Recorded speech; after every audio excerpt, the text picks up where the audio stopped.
Good day, I am back to you with another book wrap up. This one is for October. I will mention, like I do in every bookish video, I have my Goodreads profile linked down below, so if you want to read any of these reviews, because I usually put more detail in them, feel free to check that out. I cannot hold these books. Oh crap. I managed to get in 9 reads in that month, and not all of them are actually reviewed on Goodreads, just because some of them are kind of old and I just couldn't find them on there, but you know, I'll still give you my feelings nevertheless.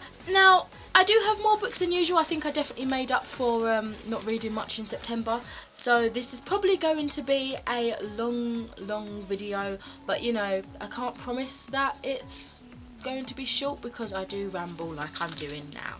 So the first book I finished in October is Heir of Fire by Sarah J Maas. This is the 4th, I believe, in her Throne of Glass series. Absolutely loved it. I really loved the fact that we got to venture more into the magical side of things. Don't want to say too much just in case you haven't read any of the other books in the series, which I definitely recommend. You need to go and read them now.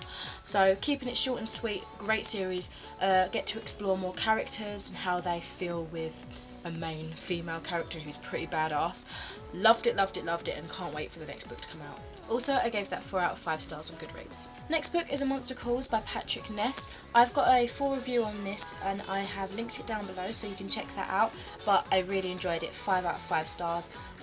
It's an awesome story, and it's much more deep than I thought it was going to be. Seem to be whizzing through these so far. 3rd one now. Also got a review on this on my channel, so I've linked that down below too. This is Judge 1 by Yoshiki Tonagai.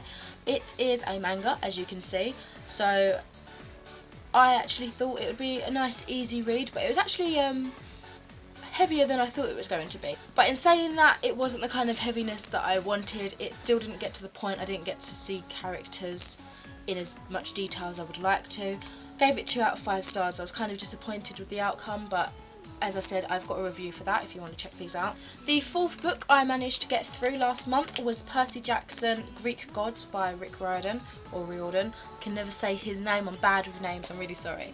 This is basically a to Z list of Greek gods told from the point of view of Percy Jackson. So you got that witty, charismatic humour, that fun kind of twist to things. I gave it 4 out of 5 stars. I really loved how it was packed with such good intellectual knowledge, but it was told in a humorous, witty way with a character that you've already grown to love.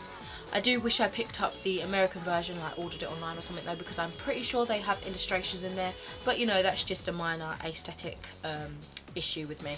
Now, the 3 comics I read are the ones that I couldn't find on Goodreads. I got it from my local comic book store. I've been told usually when it's a older series, they kind of do bundles. So I got these 3 for $8.99. I think there's 2 more in this specific series, and they're basically Grim Fairy Tale Presents Wonderland Through the Looking Glass. So this one is issue 1, this one's issue 2, and this one's issue 3. Now, as you can see from the outside, the design is pretty scandalous, but I really don't mind that. I wouldn't have picked it up if it was something that big an issue to me, because it is pretty much illustrations, being a comic and all. I loved the vivid colours. I just didn't think that the story was that strong. I enjoyed it, but I could have done without it in my life. It was still a good thing. If I was to rate it, I'd probably give it maybe 1.5, just because I'm not harsh enough to give it 1, but I'm not strong enough on liking it to give it a 2. So 1.5 I think, but if I can hunt down the other 2 comics, I will try and find them. If not, although I do like to have a completed set, it's not going to be the end of the world for me, just because it was kind of mediocre. The 8th book that I read is Coraline and Other Stories by Neil Gaiman. So this is Coraline being the main piece of the story, and then it's got other short stories within it. Other than the introduction and the Coraline story, I think it's got around 11 short stories. They were all really great, and I think you should definitely check out my review for this, because I've gone into more detail about the stories individually rather than as a whole. But just to briefly sum this up, I've definitely started to notice that Neil Gaiman, whenever he writes something, he writes it with a point and a purpose, and as you read it, it becomes more and more thoughtful, and you think, right, okay, this isn't just the fun, happy, chappy story I thought it was going to be. It's actually quite deep, and usually they have some like morals. I don't know if he writes like that intentionally, but that's what I've found through reading any of his work so far. And the last one, I guess it kind of counts as a November read, but I thought I haven't filmed the video yet, so I might as well chuck it into the October read, and it's Maggie Stofata. Again, I cannot pronounce words, names really, The Raven Boys.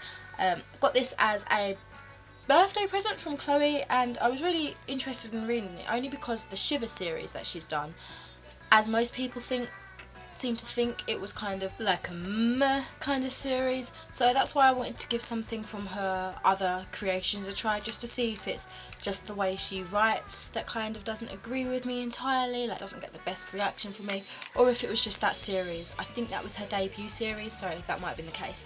Anyway, I gave this a 3. I guess I liked the story, but it wasn't anything like super awesome. The characters didn't seem to, like, I couldn't empathise with them that much. I don't know, it wasn't a strong book for a beginning of a series that makes me think, I'm going to carry on, it's an awesome series. It wasn't anything like that, which is kind of what I was hoping to get.